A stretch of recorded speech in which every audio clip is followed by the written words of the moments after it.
Pay very close attention, because what you are about to hear in the next 60 minutes may be the single most important truth you have ever ignored, not because it is hidden, not because it is complicated, but because every person around you, every voice you have ever trusted, every piece of advice you have ever received has been designed, deliberately or not, to keep you from seeing it. You are alone, and you think that is your problem.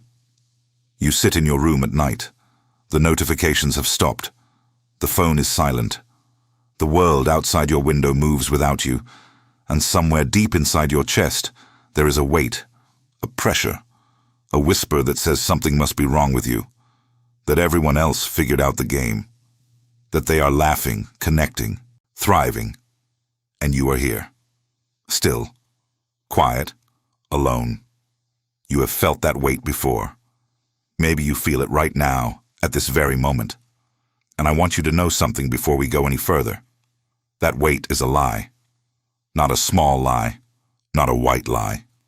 Not the kind of lie people tell to be polite. This is the kind of lie that reshapes civilizations. The kind that keeps thrones empty and armies scattered. The kind of lie that Machiavelli identified over 500 years ago. And the world has been running from ever since. You were told that being alone means being broken. You were told that solitude is the symptom of failure. That if you were smart enough, attractive enough, interesting enough, good enough, you would never have to sit in silence with yourself. Society built an entire architecture around this idea.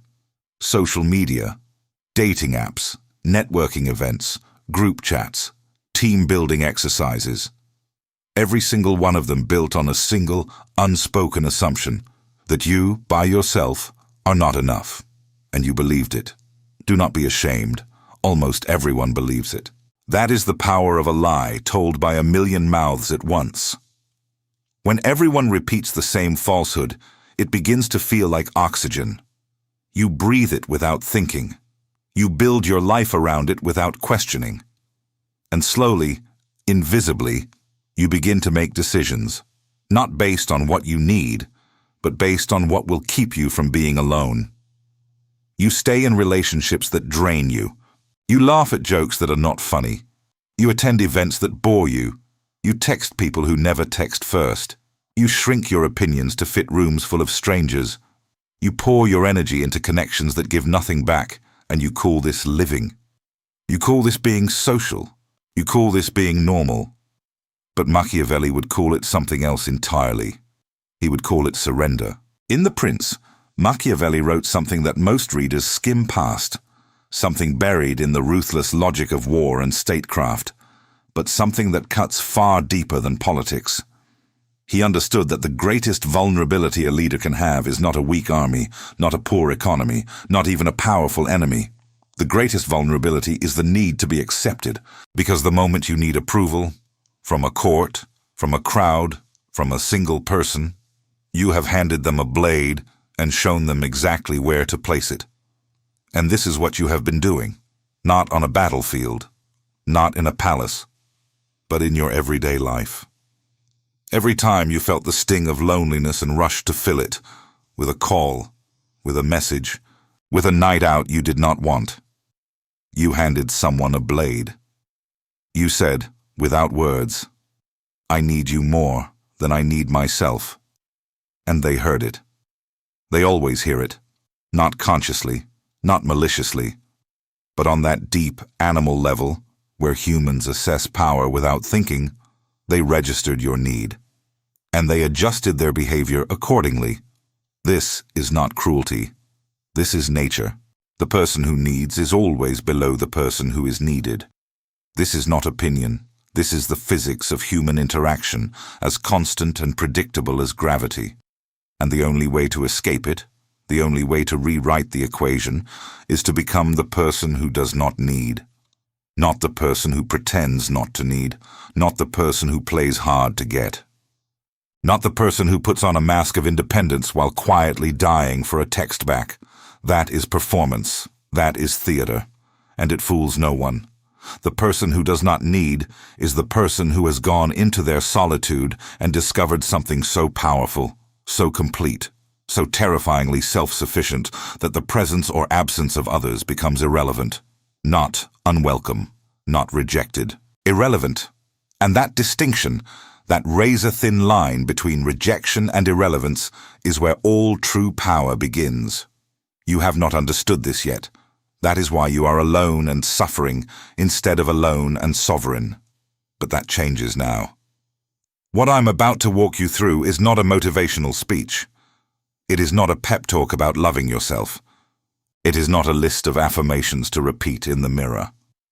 What this truly is a psychological and strategic framework for transforming solitude from your greatest weakness into your most devastating weapon. And I use the word devastating deliberately, because when you learn what I am about to teach you, the people around you will feel the shift. They will not understand it. They will not be able to name it. But they will feel it in the way you walk, in the way you speak, in the way you hold silence like a loaded gun. Machiavelli understood something about power that most people never grasp. Power is not given. Power is not earned. Power is not even taken. Power is what remains when everything unnecessary has been stripped away. And the most unnecessary thing most people carry, the heaviest, most crippling burden, is the desperate, unexamined need to not be alone. Think about that. Think about how many decisions you have made in the last year alone.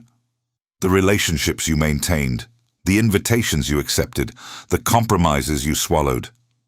Not because they served you, but because the alternative was silence. Your own silence.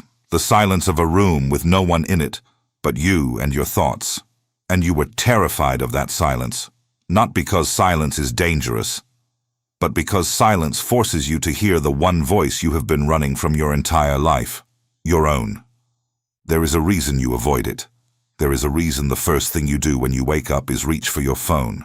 There is a reason you fill every quiet moment with noise. Podcasts, music, scrolling, anything to drown out the vast, echoing space inside your own head. And that reason is simple. You are afraid of what you will find there. You are afraid that if you sit still long enough, if you listen closely enough, you will discover that the person you have been presenting to the world is not the person who actually exists. That beneath the social mask, beneath the curated personality, beneath the roles you play, child, friend, partner, colleague, there is someone you do not recognize, someone raw, someone unfinished, someone you were never taught to face. And so you run toward people, toward noise, toward distraction. You run toward anyone who will confirm that the mask is real, that the performance is convincing, that you are who you say you are. And every time someone laughs at your joke, or responds to your message, or includes you in their plans, you feel a brief, warm flood of relief. Not happiness, relief. The temporary absence of the fear that you are fundamentally, irreversibly alone. But relief is not peace. Relief is the pause between two waves of the same storm. And you know this. You have always known this. Because the feeling comes back, every night, every quiet moment, every time the room empties, the fear returns, and you begin the cycle again. Machiavelli saw this cycle in the courts of Renaissance Italy. He watched princes surround themselves with advisors they did not trust, allies they did not respect, lovers they did not love, all to avoid the unbearable vulnerability of standing alone. And he watched those same princes fall, not to stronger enemies, not to smarter rivals, but to their own dependence, their own need, their own inability to exist without an audience. And you are making the same mistake. You are surrounding yourself, or desperately trying to, with people who serve not your growth, but your fear. And the cost is enormous.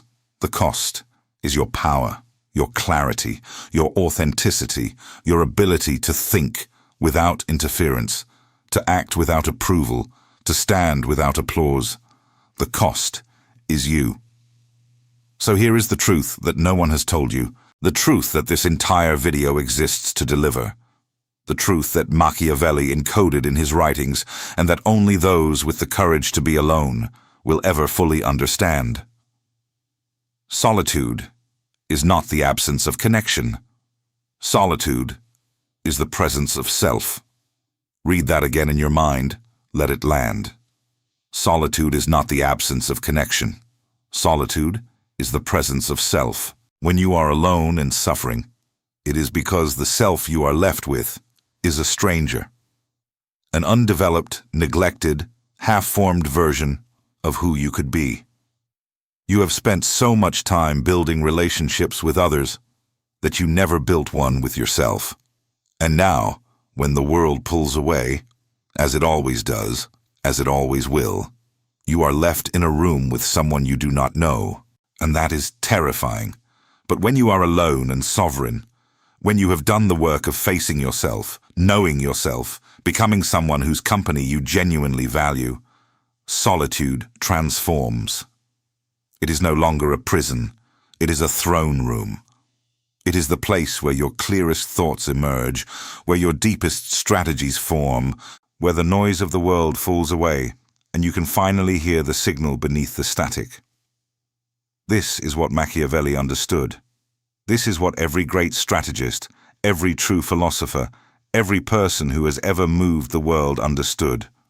You cannot lead others until you can sit with yourself.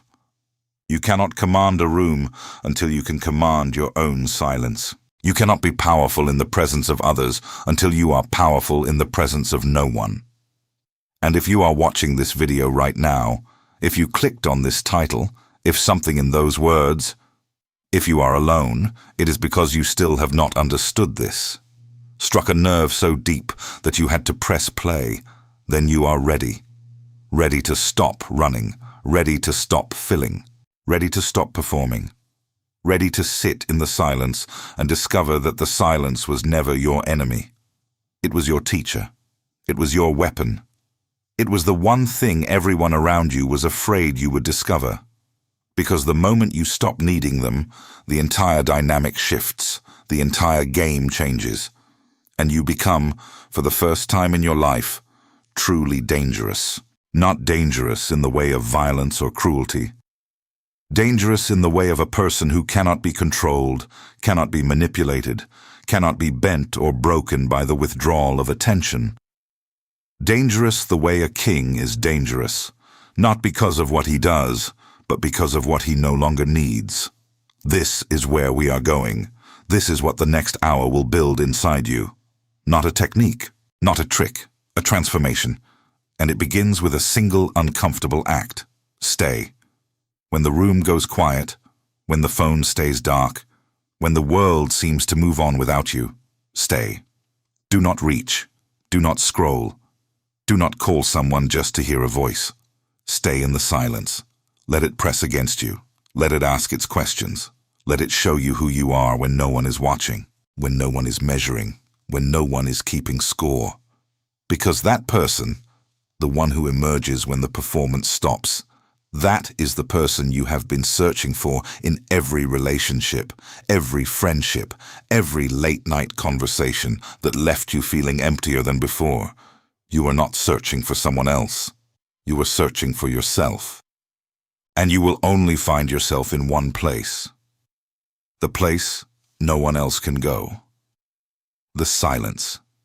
Machiavelli once observed that men judge more by the eye than by the hand, for everyone can see but few can feel. And this is the paradox of solitude. Everyone can see when you are alone, but almost no one can feel what is happening inside that aloneness. They see isolation. They see failure. They see someone who could not keep up with the social game. But what they cannot feel, what they will never feel, unless they have the courage to do what you are about to do, is the forging, the sharpening, the quiet, relentless process of becoming someone who does not break. You are about to learn how, not in theory, in practice, in the specific, deliberate, sometimes brutal habits that turn solitude from a sentence into a strategy. The very next section of this video will take you deep into the mechanics of strategic isolation. The principles that Machiavelli used to advise rulers and that you can use, starting tonight, to fundamentally alter the way the world sees you, treats you, and responds to you. But more importantly, it will alter the way you see yourself. Because that is where everything begins. Not in the eyes of others. In the silence of your own mind. In the decision to stop running from yourself and to start becoming someone worth sitting with. If you have made it this far, if these words have landed somewhere deep, if you can feel the shift already beginning, then you are exactly where you need to be. Do not leave. Do not get distracted. What comes next will change the way you walk through every room, every conversation, every relationship for the rest of your life. Stay with me. The real work begins now. Now that you understand the lie, it is time to understand the architecture behind it. Because what you are dealing with is not a feeling. It is not an emotion. It is a system. A deeply embedded, socially reinforced system designed to keep you dependent, distracted, and terrified of the one thing that could set you free: your own company.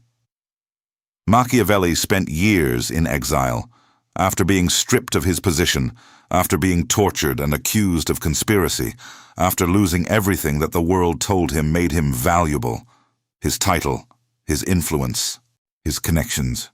He was sent to a small farm outside Florence, alone, forgotten, cast out from the very courts that once sought his counsel. And what did he do in that solitude? He did not beg to be let back in.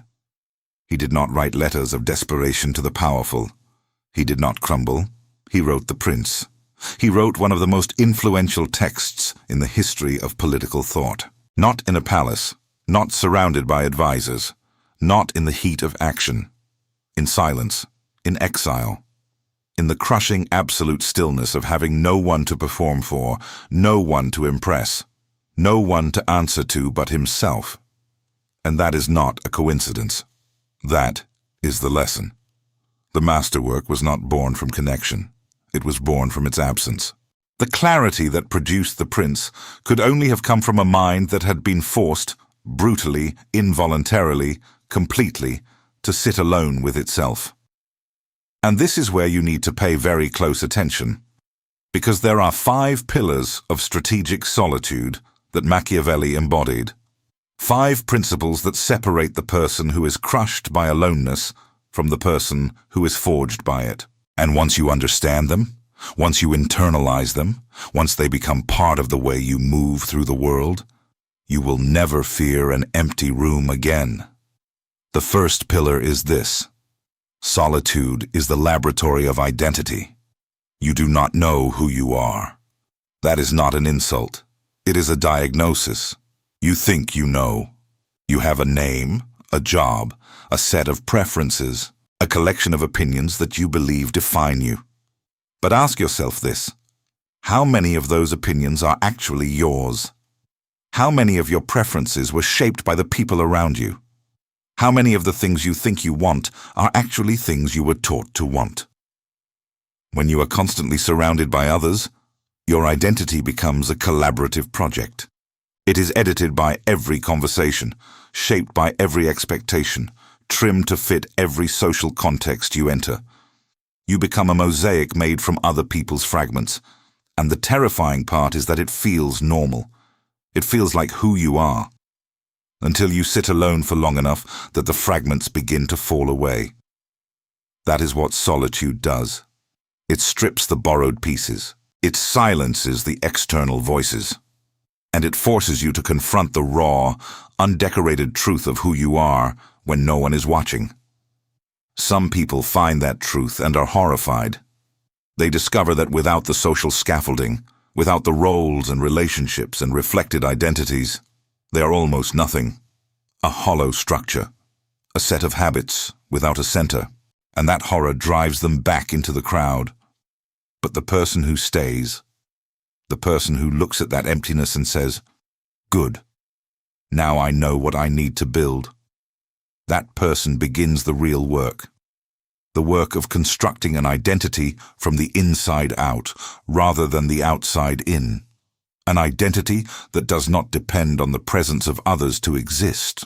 An identity that is not a reaction to the room, but a force that shapes the room. Machiavelli knew this. He wrote that a prince must be a fox and a lion, cunning and powerful. But what he left unsaid, what the careful reader understands, is that you cannot become either if you do not first know what you are.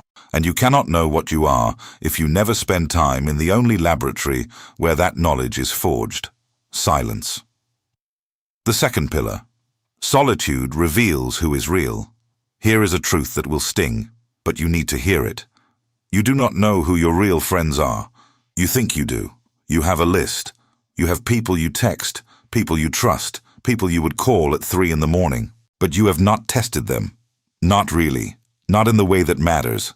There is only one test for the authenticity of a relationship, and it is the test of withdrawal.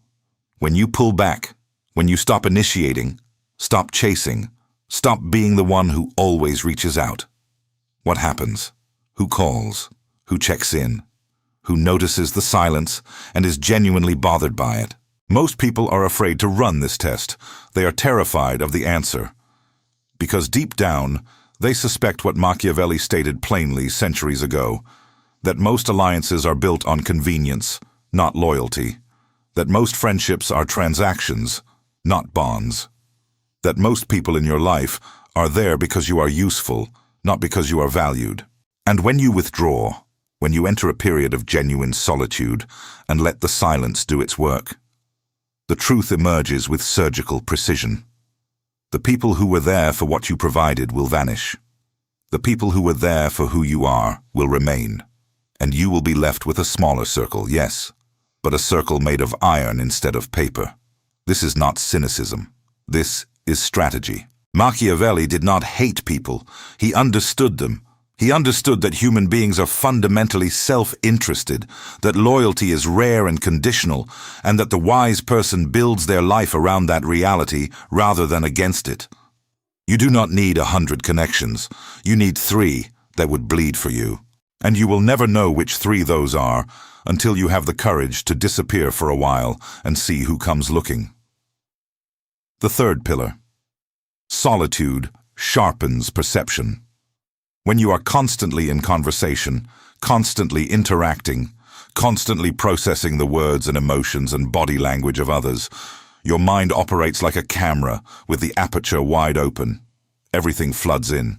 Every signal, every nuance, every micro-expression, they all hit your awareness at once, and the result is noise.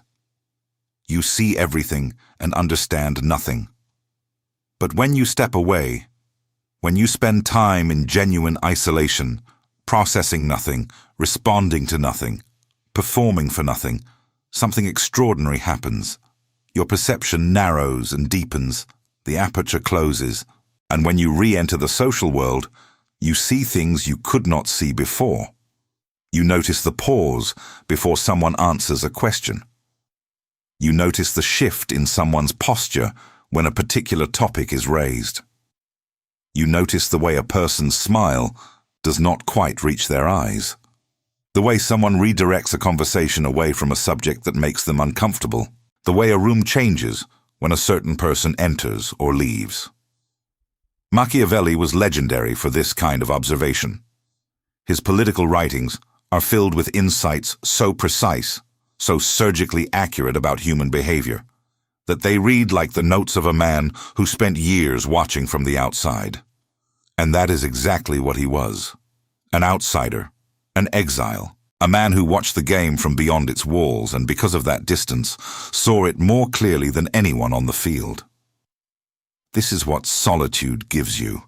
Not withdrawal from the game, but elevation above it. The ability to see the board while everyone else is staring at their own pieces.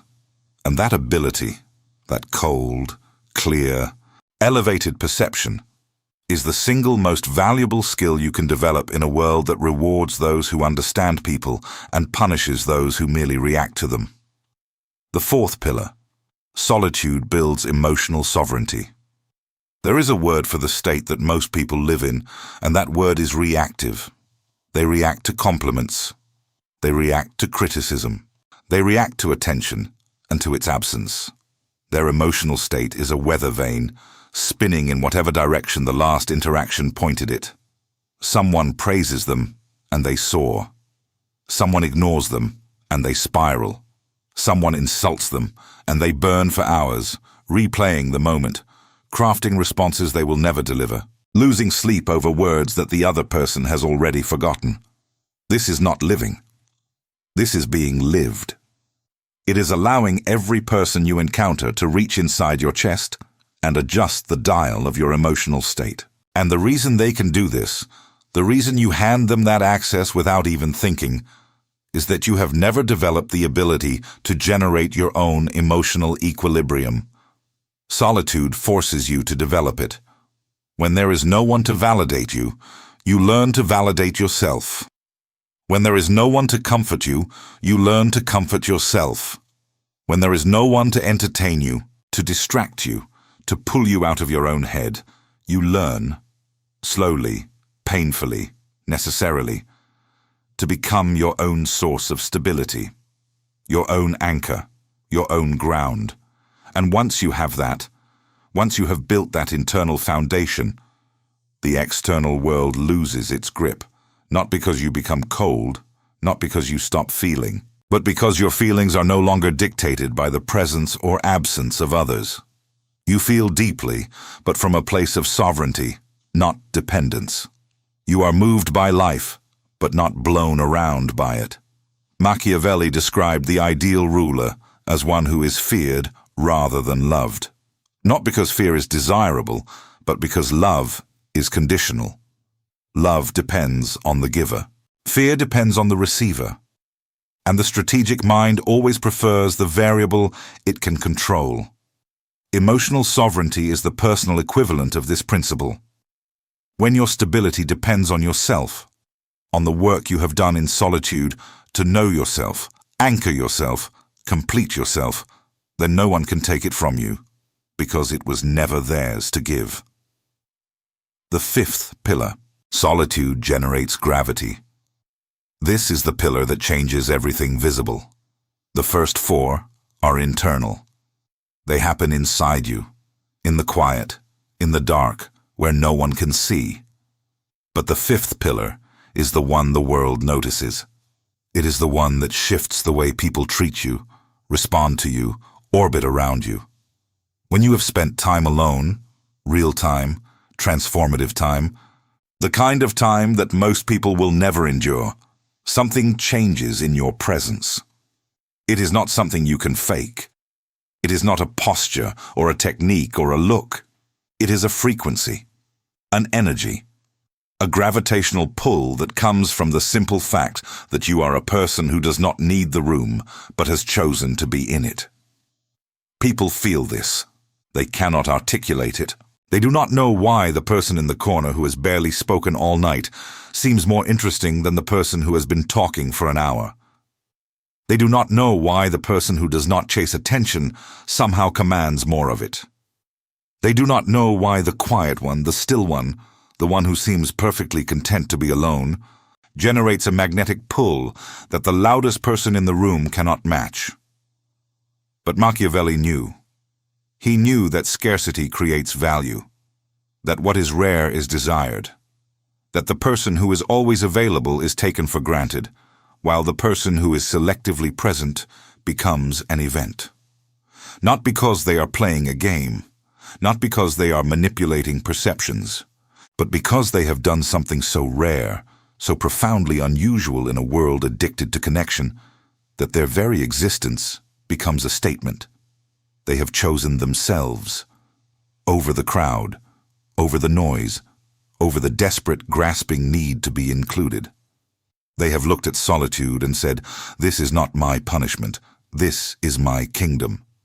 And that choice, that sovereign, deliberate, unflinching choice, radiates outward in ways that no social technique, no conversational skill, no charisma hack can replicate.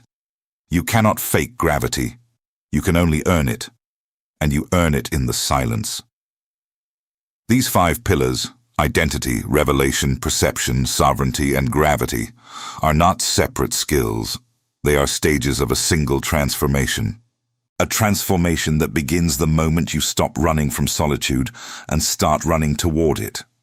A transformation that Machiavelli himself underwent in his exile, and that every person who has ever wielded true influence has undergone in their own way. The question is not whether you are capable of this transformation. You are. The question is whether you are willing to endure the discomfort that produces it. Because the silence will be uncomfortable. The emptiness will be heavy. The absence of distraction will feel, at first, like deprivation, like punishment, like something is being taken from you. But nothing is being taken. Something is being given. Something is being built. And by the time you emerge, by the time you step back into the world with these 5 pillars anchored inside you, you will be unrecognizable. Not to others, to yourself. And that is when the real power begins. But how do you actually do it? How do you take these principles and turn them into daily practice? How do you walk into your solitude and come out transformed instead of broken? That is exactly what we are about to cover. Stay where you are. The coldest, most precise strategies are coming next, and they will give you the exact blueprint you need to turn every quiet hour into a weapon. Curious to see how deep this goes? You should be. Now we move from philosophy to warfare. Because understanding solitude is one thing. Wielding it, deploying it in the theater of your actual daily life, is something else entirely. And this is where most people fail. They read the books. They nod along. They feel the truth in the words. But when the moment comes, when the phone buzzes, when the invitation arrives, when the silence presses in and the old panic starts its familiar crawl, they fold. They reach for the familiar. They choose comfort over construction. You are not going to do that. Not after what you now know. Not after what has already begun to shift inside you. What I am about to give you are not vague principles. These are specific, deployable tactics for implementing strategic solitude in your life. Think of them as the operational manual that Machiavelli never published, the one that turns insight into action and action into transformation. The first tactic is what I call the deliberate disappearance. You are going to choose 1 week, not someday, not next month, this week. And you are going to systematically reduce your social output by 70%. Not 100, not 0, a 70. This is precise, and the precision matters. Here is what that looks like. You stop initiating conversations. You do not send the first text. You do not make the first call. You do not suggest plans. You do not comment on social media posts. You do not react to stories. You do not check in with anyone who has not checked in with you first. For 1 week, you become the person who is present but not pursuing, available but not seeking. Now, pay attention to what happens. Watch who reaches out. Watch who does not. Watch how long it takes for certain people to notice your absence, and watch how some never notice at all. Do not do this with anger. Do not do this with bitterness. Do this with the cold, clinical detachment of a strategist observing the board. You are not punishing anyone. You are gathering intelligence.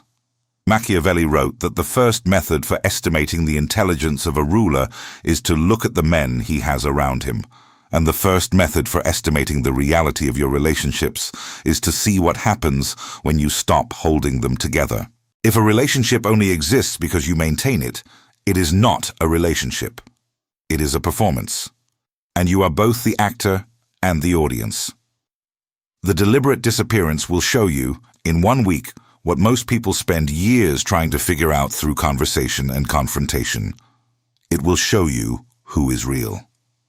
And it will do so without a single argument, a single accusation, a single word.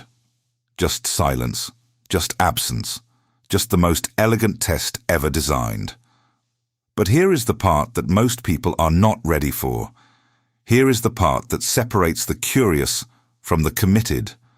When the results come in, when you see who reached out and who did not, when you hold the truth in your hands, you must not flinch. You must not make excuses for the people who disappeared. You must not tell yourself they were busy, that they meant to call, that they care, but just did not show it. Those are the stories you have been telling yourself for years. Those are the lies that kept you pouring energy into empty vessels. The truth is simpler and colder and far more useful. The people who did not reach out did not reach out because you are not a priority, not a bad person, not unlikable, simply not a priority. And there is immense freedom in knowing this, because once you know, you stop investing. And once you stop investing, you reclaim an extraordinary amount of energy. Energy that was being wasted on maintaining illusions. Energy that can now be directed toward yourself. This is not cruelty. This is clarity. And clarity is the first gift of solitude. The second tactic, the sovereign evening. Every night this week, every single night, you are going to carve out 2 hours of absolute solitude. Not solitude with Netflix, not solitude with your phone in your hand, not solitude with headphones filling the silence. Real solitude. The kind that most people have not experienced since they were children. The kind that has nothing in it but you and your thoughts and the slow, relentless ticking of the clock. Here is the protocol. At the same time each evening, you will put your phone in another room. Not on silent, not face down. In another room. You will turn off every screen. You will sit in your space, a chair, a desk, a window, and you will do one of 3 things. You will read a physical book. You will write in a journal, or you will simply sit and think. That is it. No music, no background noise, no companionship. 2 hours of uninterrupted, unmediated contact with yourself. The first night will be agony. Your hands will reach for the phone that is not there. Your mind will scream for stimulation. You will feel restless, bored, anxious, irritated, sometimes all within the first 10 minutes. Good. That agony is the sound of your dependence being exposed. It is the withdrawal symptom of a person who has been addicted to external input for so long that the absence of it feels like suffocation. Do not mistake this discomfort for a sign that you should stop. That discomfort is the entire point. It is the burning sensation of a muscle being used for the first time in years. Your ability to sit alone with yourself, comfortably, productively, without panic, is a muscle. And like every muscle, it has atrophied from disuse.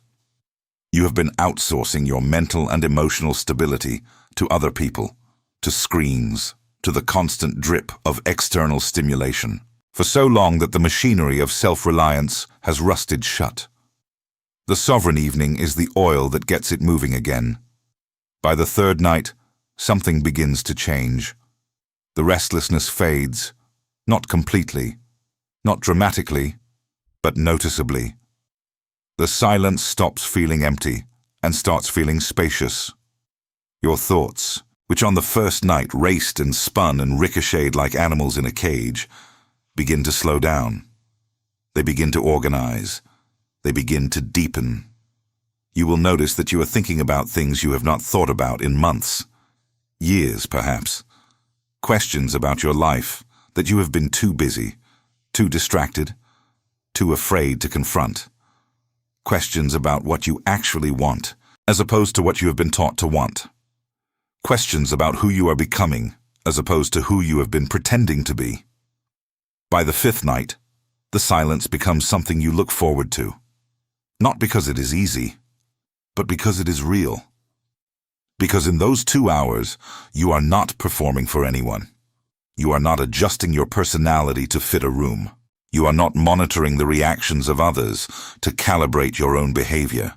You are simply existing in the most raw and unmediated form possible. And that existence, That direct contact with yourself begins to generate a kind of calm that no social interaction has ever produced.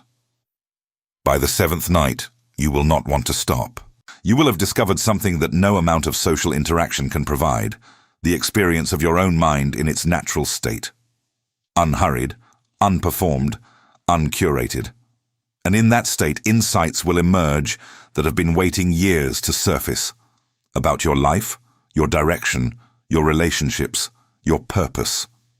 Insights that were always there, but could never be heard above the noise.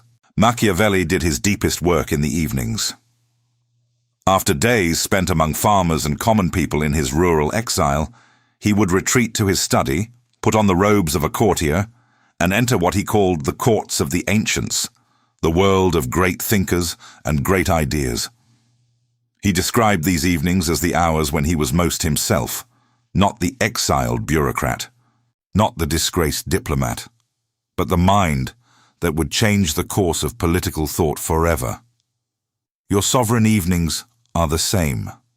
They are the hours when the mask comes off, when the performance ends, when the noise dies and the real you, the you that has been buried under decades of social programming, finally has room to breathe.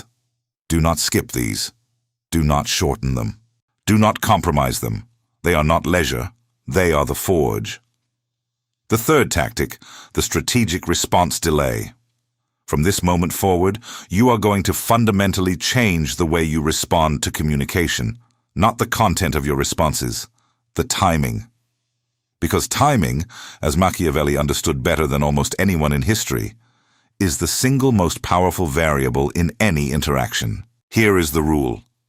When you receive a message, a text, an email, a social media notification, you do not respond immediately. You wait, not arbitrarily, not to play games, but to break the pattern of reactivity that has defined your communication for years. The pattern that says, someone speaks and you must answer. Someone reaches out and you must reach back. Someone expresses a need and you must fill it. Immediately, urgently, without thought. That pattern is servitude disguised as politeness. When you respond instantly to every message, you are communicating something that you do not intend to communicate. You are saying, I was waiting. I have nothing more important to do. Your need is more urgent than my own rhythm. And the person on the other end, whether they are conscious of it or not, registers this. They file you in a mental category. The category of people who are always available. The category of people who can be relied upon to drop everything. The category of people who, because they respond immediately, must not have anything meaningful to be doing. The strategic response delay changes this, not by making you rude, not by making you unreachable, but by inserting a pause, a deliberate, measured pause, between the world's demands and your response to them. That pause communicates something entirely different. It says, I have a life. I have a rhythm. I will respond when I am ready, not when you are ready for me to respond. Let me give you a specific scenario. You are in the middle of your sovereign evening. The phone is in the other room, but you know, because you always know, that messages are accumulating. A friend wants to make plans. A colleague has a question. Someone you are interested in has finally texted back. The old you would have leapt. The old you would have felt the gravitational pull of those notifications as if they were emergencies, as if every unanswered message was a wound bleeding out. But the new you understands something the old you did not. Those messages will still be there in 2 hours. The friend will still want to make plans. The colleague's question will not become more urgent. And the person you are interested in, here is the truth that stings, will not think less of you for responding in your own time. In fact, they will think more of you. Because the person who does not drop everything to respond is the person who has something worth not dropping. And the effect is immediate. The people around you will begin to adjust. They will begin to value your responses more, because those responses are no longer guaranteed. They will begin to think before reaching out to you, because they know you are not sitting by the phone. They will begin to treat you with the slight, almost imperceptible increase in respect that is always granted to the person who is harder to reach. This is not manipulation. This is the natural consequence of removing yourself from a position of constant availability. Machiavelli noted that the person who makes themselves too accessible loses their authority. Accessibility without boundaries is not generosity. It is surrender. Now, there are exceptions. Emergencies are emergencies. Loved ones in genuine need deserve immediate attention. This is not about being cruel or negligent.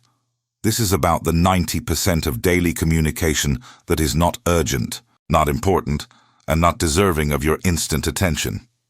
The casual texts, the group chat banter, the notifications that pull you out of your own thoughts for no reason other than someone else decided it was time for you to think about them.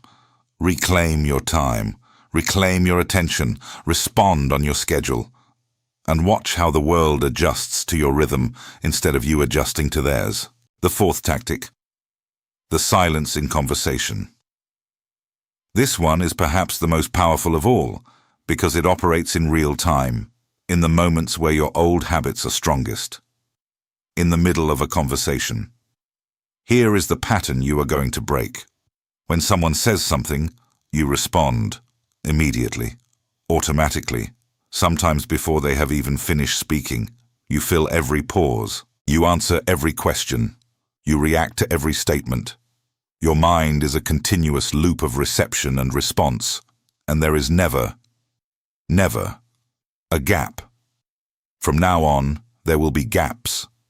When someone says something to you, especially something designed to provoke a reaction, to test you, to draw you out, you are going to pause, not for a long time, 2 seconds, 3, just long enough for the silence to become visible.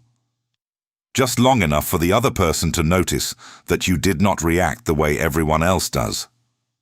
Just long enough for them to wonder what you are thinking. And then you will respond. Calmly. Deliberately. With fewer words than they expected. Let me show you how this works in practice. Imagine you are at a gathering. Someone makes a comment about you. Maybe a joke at your expense. Maybe a subtle dig wrapped in a compliment, the kind of social aggression that most people respond to with nervous laughter or quick deflection. The old you would have reacted instantly. A laugh, a counter-joke, a defensive explanation. Something, anything to fill the gap and show that you are not bothered. But the new you does something different. The new you hears the comment, holds eye contact with the person who made it, and says nothing. For 2 seconds. 3. The room shifts. The energy changes. The person who made the comment suddenly feels exposed. Not because you attacked them, not because you escalated, but because you refused to play the game they expected. You refused to fill the silence. And in that refusal, in that quiet, controlled stillness, you communicated something far more powerful than any comeback. You communicated that you are not a person who reacts. You are a person who chooses.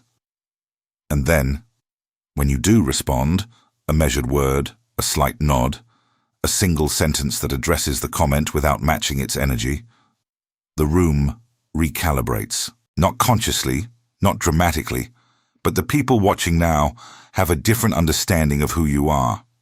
You are the person who does not flinch, the person who holds space, the person who turns silence into a statement. This is a small change in behavior that produces an enormous change in perception. Because silence in conversation is power. It is the verbal equivalent of standing still while everyone else is running. It communicates control. It communicates depth. It communicates that you are not a person who reacts, but a person who chooses. Machiavelli knew that the prince who speaks too much reveals his hand. The prince who is always explaining, always defending, always filling the air with words, is a prince who is afraid of what the silence might say about him. But the prince who can hold silence, who can sit in a room where everyone is waiting for him to speak and simply not speak, that prince commands the room without saying a word. You have seen this in your own life. Think of the person you respect most, the person whose opinion you value most, the person who, when they speak, everyone listens. I guarantee you, that person is not the loudest in the room. They are not the first to speak. They are the one who waits, the one who listens, the one who, when they finally do speak, says something that carries the weight of everything they chose not to say. That can be you. Starting today, starting in the next conversation you have. Pause before you respond. Let the silence sit. Let the other person fill it if they need to. And when you do speak, speak less.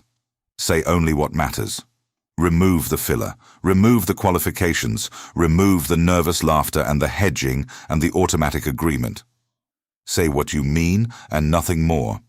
And here is the deeper truth behind this tactic. When you learn to be silent in conversation, you are not just changing how others perceive you. You are changing how you perceive yourself. Every time you resist the urge to fill a pause, you are proving to yourself that you do not need to perform. Every time you hold silence instead of scrambling for words, you are proving to yourself that you are enough without the constant output.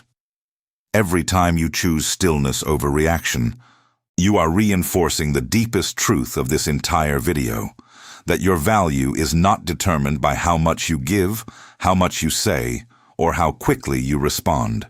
Your value is inherent. It exists in the pause as much as in the words. The fifth tactic, the audit of attention. This week, you are going to conduct an honest, unflinching audit of where your attention goes. Not your time. Your attention. Because time can be spent without awareness, but attention is always a choice, even when it does not feel like one. Here is what you will track. Every time you pick up your phone, note what prompted it. Was it a notification? Was it boredom? Was it the low-grade anxiety that hums in the background when you have not checked your messages in 15 minutes? Every time you seek out a conversation, ask yourself, am I doing this because I want to connect, or because I am afraid to be alone? Every time you scroll, every time you browse, every time you reach for something external to fill an internal void, notice it. Write it down if you must. What you will find, if you are honest, will stun you. You will discover that the majority of your daily attention is spent not on things that matter, but on things that soothe. Not on growth, but on comfort. Not on building your life, but on avoiding the discomfort of sitting with yourself. Let me paint this picture more clearly. Your alarm goes off. Before your feet touch the floor, your hand is on the phone. You scroll through notifications. You check messages. You open social media. You absorb 100 pieces of information that have nothing to do with your life, your goals, your growth. And you call this waking up. But it is not waking up. It is anesthetizing yourself before the day has even begun. It is wrapping your consciousness in a blanket of external input so that you never have to face the raw, unmediated experience of being awake and alone with your own thoughts. Now track this pattern through the day. You check your phone an average of, be honest, 100 times, maybe more.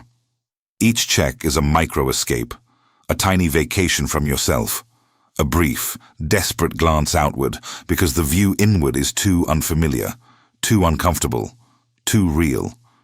And by the end of the day, you have spent more time processing other people's lives than building your own. More time reacting to the world than creating within it. More time seeking comfort than pursuing growth. This audit is not punishment. It is reconnaissance. You are mapping the battlefield of your own mind, identifying the points where your energy leaks, where your focus scatters, where the fortress of your concentration has been breached by the constant invasion of triviality. Once you see the map, you can begin to close the breaches. One by one, notification by notification, habit by habit. You turn off notifications that are not essential. You remove apps that serve no purpose beyond distraction.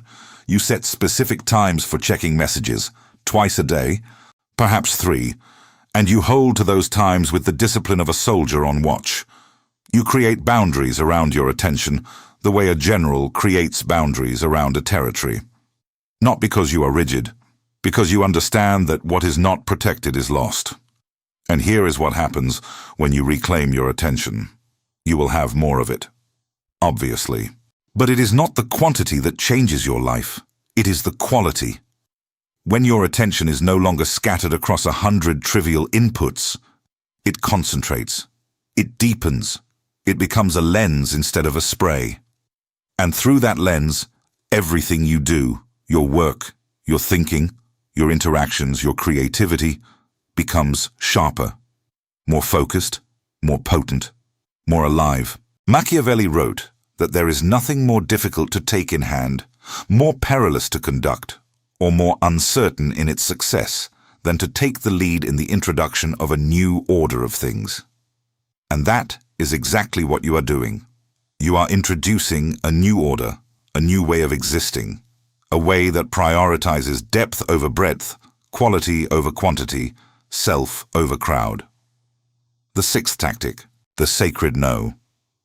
This tactic is simple in concept and brutal in practice. From this moment forward, you are going to start saying no. Not reluctantly, not apologetically, not with lengthy explanations designed to soften the blow. You are going to say no with the quiet finality of someone who understands that every yes is a withdrawal from the finite account of their time and energy, and that most of the things you say yes to are not worth the cost. Here is the reality that most people refuse to face. You say yes to things you do not want to do. You say yes to invitations that drain you. You say yes to requests that have no bearing on your life or your growth. You say yes to plans that you know, even as you agree to them, you will regret.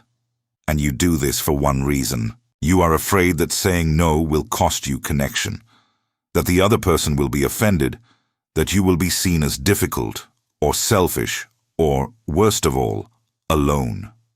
But consider the cost of yes. Every time you say yes to something that does not serve you, you are saying no to something that does. Every hour spent at a gathering you did not want to attend is an hour stolen from your sovereign evening. Every evening wasted on small talk is an evening that could have been spent in the silence that builds you. Every commitment made from fear is a betrayal of the self you are trying to become. The sacred no reverses this equation. It is the recognition that your time, your energy, and your attention are not renewable resources to be distributed freely. They are finite, they are precious, and they belong to you, not to the expectations of others. Machiavelli advised his prince to be miserly rather than generous, not because generosity is wrong, but because generosity without strategy leads to ruin. The prince who gives freely is eventually forced to raise taxes, which breeds resentment. The prince who guards his resources is eventually able to deploy them where they matter most, which breeds respect. Your time is the same. Guard it. Protect it. Deploy it where it matters. And when someone asks for a piece of it that you cannot afford to give, say no, without apology, without explanation, without guilt. The people who matter will understand. The people who do not understand do not matter. It will be resisted, not just by others, but by yourself. Your own habits will fight you. Your own fears will argue with you.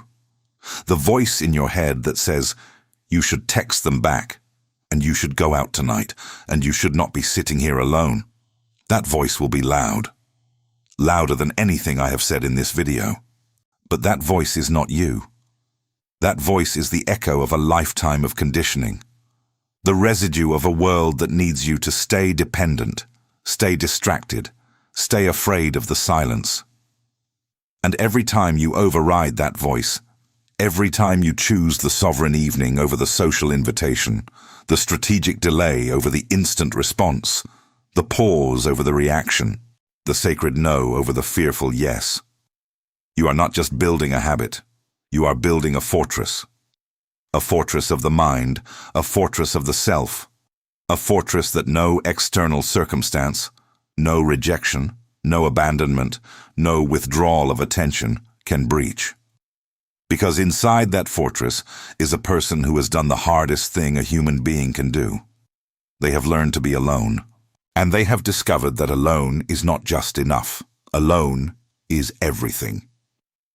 But there is one more thing you need to understand, one more layer to this transformation that most people miss entirely. A layer that turns everything you have learned so far into something permanent, something irreversible, something that will define the rest of your life. This is the transformation that happens after the transformation. The metamorphosis that no one warns you about. And it is coming next. Something has changed in you. You may not have words for it yet. You may not even fully recognize it. But if you have been listening, truly listening, not just hearing but absorbing, not just watching but feeling, then something inside you has shifted. A wall has moved, a door has opened, a light has turned on in a room you did not know existed. You walked into this video as one person. You are walking out as another. Not because I gave you something. I did not. I cannot give you power. No one can. Power is not transferred. Power is uncovered.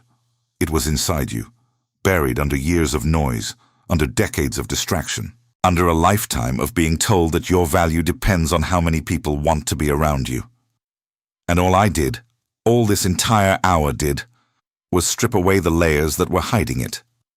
The old you was terrified of silence. The old you reached for the phone before the thought could finish forming. The old you measured every day by the number of interactions, the number of messages, the number of invitations.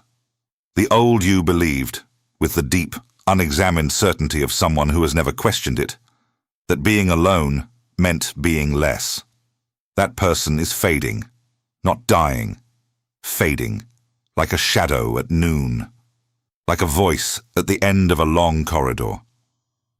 The old you is still there, and will be there for a while.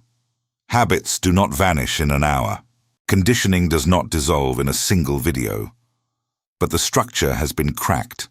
The foundation has been questioned. And a crack in the foundation changes everything, not immediately, but inevitably.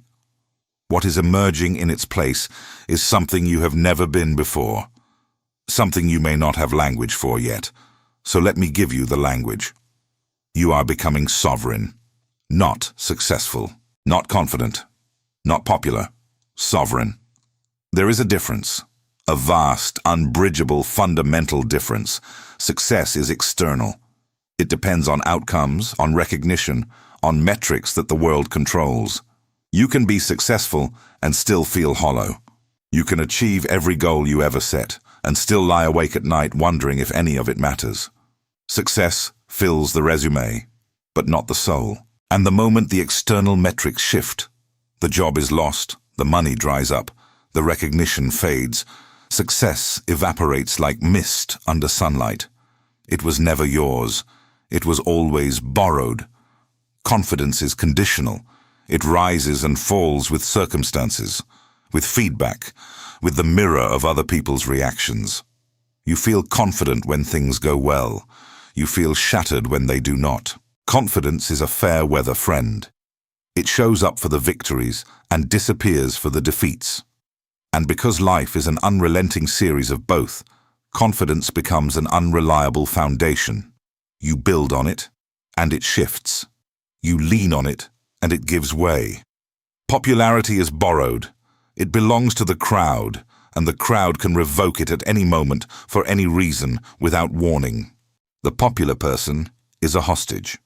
They must maintain the image, perform the role, deliver the content that earned them the attention. And the moment they deviate, the moment they show the cracks, the doubts, the humanity beneath the surface, the crowd recalibrates, the attention shifts, the popularity evaporates, and the person is left standing in the ruins of an identity that was never theirs to begin with. But sovereignty is internal. Sovereignty is the state of being in which your sense of self, your stability, your worth, your direction, comes from within. Not from above, not from around, from within. The sovereign person does not need to win the room. They do not need to impress the table. They do not need the text back, the invitation, the validation. They are complete. Not because they have everything, but because they need nothing that is not already inside them. This is what you are becoming.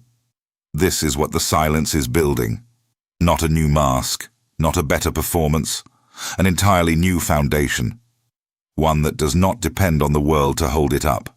Machiavelli dedicated his life to understanding the mechanics of sovereignty, how rulers gain it, how they keep it, how they lose it. And the single thread that runs through every lesson, every example, every rise and fall he documented, is this. The sovereign who depends on others for their power is already a subject. The prince who needs the court more than the court needs the prince is already deposed. The leader who cannot stand alone has no business standing at all. And you, right now, right here, in this moment, are choosing to stand alone. Not because no one is there, but because you have finally understood that the standing is the point. The standing is the power. The standing, by itself, without audience or applause, is the most radical, most defiant, most dangerous act a human being can perform in a world that profits from your dependence. Let me tell you what is going to happen next. Not what might happen. What will happen. Because what I'm about to describe is not theory. It is the lived experience of every person who has taken this path before you, every strategist, every philosopher, every quiet revolutionary who chose themselves over the crowd. The first thing that will happen is that people will notice. Not immediately, not loudly. But within days, certainly within weeks, the people in your life will sense a shift. They will not be able to name it. They will not understand its source, but they will feel that something about you is different. You will be harder to reach. Not because you are hiding, but because you are no longer lurking at the edges of their attention, waiting to be acknowledged. You will be less reactive. Not because you are suppressing emotion, but because your emotions are no longer at the mercy of their behavior. You will be quieter. Not because you have nothing to say, but because you have realized that most things are not worth saying. And this combination, this convergence of reduced availability, emotional stability, and strategic silence will produce an effect that seems paradoxical until you understand the principle behind it. People will want you more. Not all people. Not the ones who only valued you for your compliance. Not the ones who liked you because you were easy to access, easy to predict, easy to manage. Those people will fall away, and you will let them. You will let them go with the calm detachment of someone who has finally understood that quantity is not quality, and that a connection maintained through desperation is not a connection at all.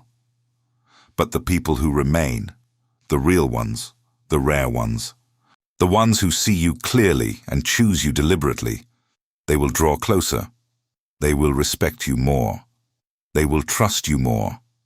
They will value your time, your attention, your presence in a way they never did before. Because you are no longer handing these things out freely. You are no longer a tap that is always running. You are a well, deep, still, and worth the effort of drawing from. This is the paradox of solitude that Machiavelli understood and that most people will spend their entire lives missing. The less you need people, the more they need you. Not because you are manipulating them, not because you are playing a game, but because human beings are wired, at the deepest, most primitive level, to value what is scarce and to take for granted what is abundant. When you are always there, you are furniture. When you are selectively present, you are an event. And this is not just about social dynamics. This extends into every domain of your life. In your career, the person who works in focused solitude produces work that the person in constant meetings never can. The innovations that change industries are not born in brainstorms.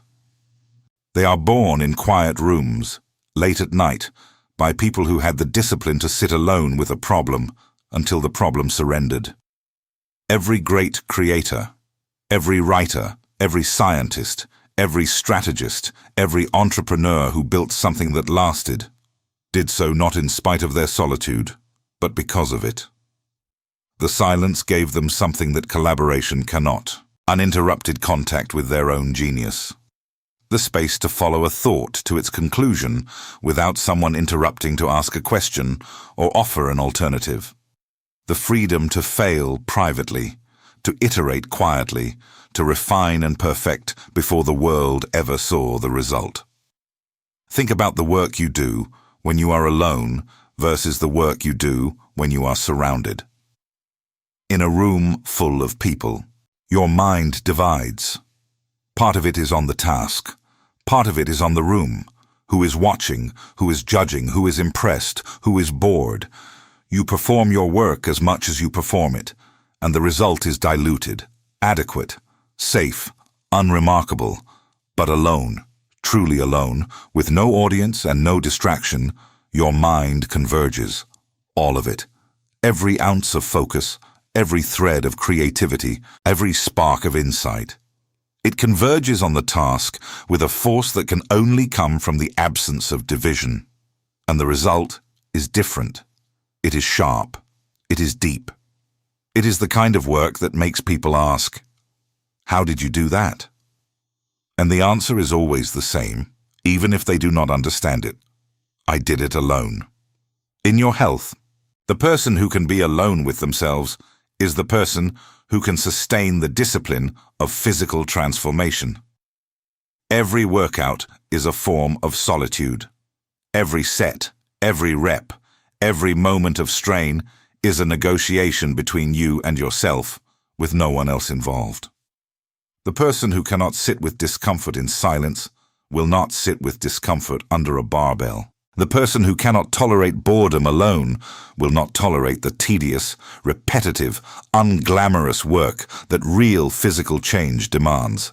And this connection between solitude and physical discipline is not coincidental. It is architectural.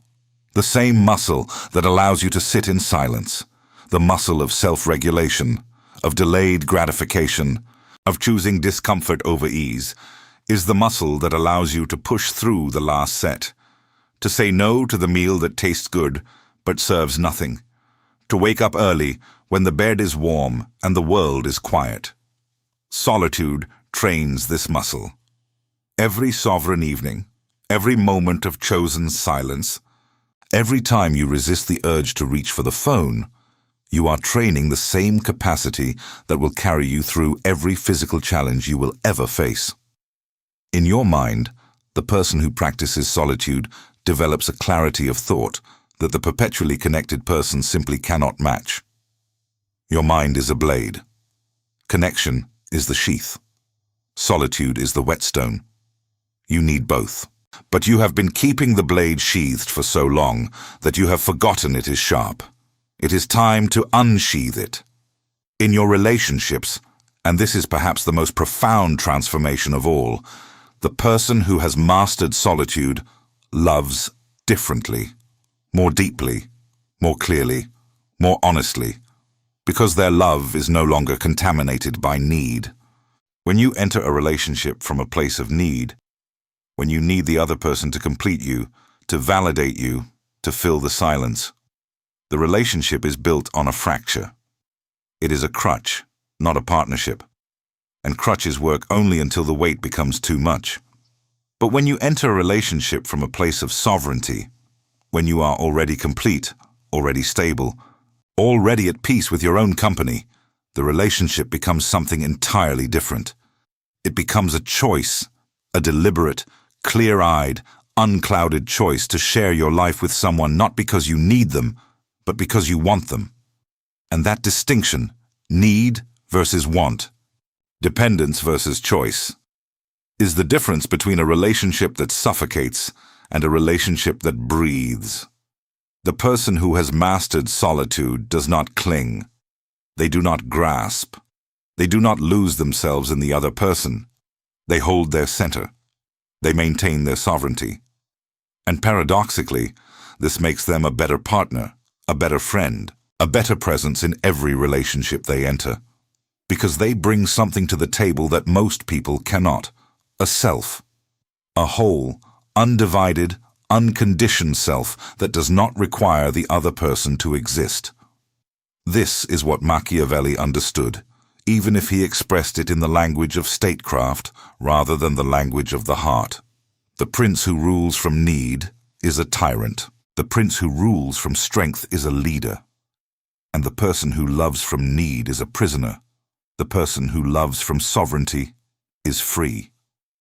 Now, I want to address something directly, because I know it is lurking at the edges of your mind. I know there is a voice, maybe your own, maybe an echo of someone else's, that is saying, "This sounds lonely, this sounds cold, this sounds like giving up on people." It is none of those things. What I have described to you tonight is not the rejection of human connection, it is the elevation of it. When you stop using people as medication for your fear of being alone, you start seeing them as they truly are. Not as needs to be filled, but as individuals to be understood. Not as sources of validation, but as fellow travelers on the same dark road. Not as mirrors reflecting your worth, but as windows into other worlds. The person who masters solitude does not love people less. They love people more clearly, because their love is no longer contaminated by need. Their presence is no longer driven by fear. Their connection is no longer an act of desperation disguised as intimacy. They choose. And choice, real, sovereign, deliberate choice, is the foundation of every meaningful relationship that has ever existed. Machiavelli has been misunderstood for centuries. People read his work and see cynicism. They see manipulation. They see a cold, calculating mind that views the world as a game of power. But what they miss, what the careless reader always misses, is the profound love for truth that runs beneath every line. Machiavelli did not describe the world as he wished it to be. He described it as it was. He did not offer fantasies. He offered reality. And that reality, harsh as it seems, is the only ground on which anything real can be built. The same is true of what you have heard tonight. I have not offered you comfort. I have not told you what you wanted to hear. I have told you what is true. And the truth is that your solitude, the very thing you have been running from, the very thing you have been medicating with connection, the very thing you believed was your greatest weakness, is your greatest weapon. Not your greatest potential weapon. Your greatest weapon, right now, today, in its current form. Because every hour you have spent alone has been building something in you, even when you did not know it. Every silent night, every empty weekend, every moment when you looked at your phone and no one was there, those moments were not wasted. They were the raw material of your transformation. They were the fire that, once you understand how to direct it, forges the blade that cannot be broken. You were never broken. You were being forged. You were never lonely. You were being prepared. You were never abandoned by the world. You were being given the greatest gift the world can offer, the space to become who you actually are, without the interference of who everyone else wanted you to be. And now you know. Now you see. Now you understand what Machiavelli understood in his farmhouse outside Florence, what every exile has understood, what every person who has ever sat alone in the dark and refused to reach for the light has understood. The silence is not empty. The silence is full. Full of you. full of everything you have been too distracted to hear, too afraid to face, too conditioned to notice. And now that you have heard it, now that you have sat with it for this hour, now that you have let it in, you can never unhear it. The door does not close, the bell does not unring. You are changed, and the world will respond to that change, whether it wants to or not. Let me tell you what the old you would do right now. The old you would close this video, pick up the phone, and immediately check who messaged. The old you would feel a brief spark of inspiration, nod along, and then return to the exact same patterns that brought you here in the first place. The old you would treat this hour as entertainment, as content consumed and quickly forgotten, dissolved in the acid of daily habit before the week was out. But you are not the old you. Not anymore. Not after what you have heard. Not after what you have felt shifting inside you as these words landed, one by one, in the places that needed them most. The new you is going to do something different tonight. The new you is going to set down the phone, walk to the window or the chair or the quiet corner of whatever room you are in, and sit. Not for a long time.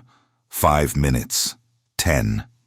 Just long enough to feel the silence press in and to hold your ground against it.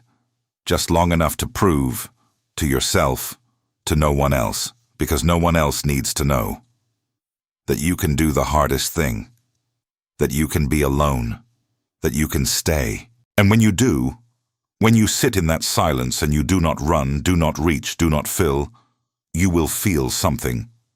Not an emotion, exactly. Something deeper.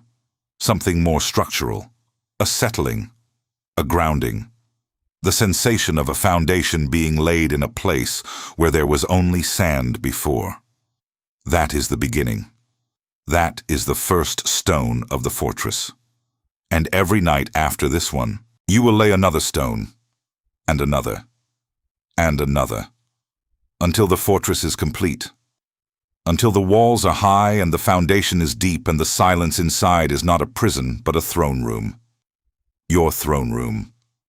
The place where you sit, alone and sovereign, and rule the only kingdom that has ever mattered, the kingdom of yourself. So here is what I ask of you. Not as a request, as a recognition, as a mark of what has passed between us in this hour. If this message reached you, if it found the part of you that has been waiting for permission to be alone, to be still, to stop performing for a world that was never watching as closely as you thought, then leave a comment below. Write these words, "My silence is my sovereignty." This is not just a comment, it is a declaration. A statement made not to the crowd, not to the algorithm, not to the people who may read it. It is a statement made to yourself. A marker. A line in the sand that says, "Before this video, I was running. After it, I stand." And when you subscribe to this channel, if you choose to, understand what you are subscribing to. This is not entertainment. This is not content. This is a fortress, a place where we strip away the noise and confront the truths that the world is too comfortable to speak. A place where silence is not weakness, where solitude is not failure, where the willingness to stand alone is recognized for what it truly is, the rarest and most powerful form of courage. You do not need another notification. You do not need another distraction. You need a place that reminds you, every time you return, that the person sitting in the silence is not broken. They are sovereign. And by subscribing, you are not clicking a button.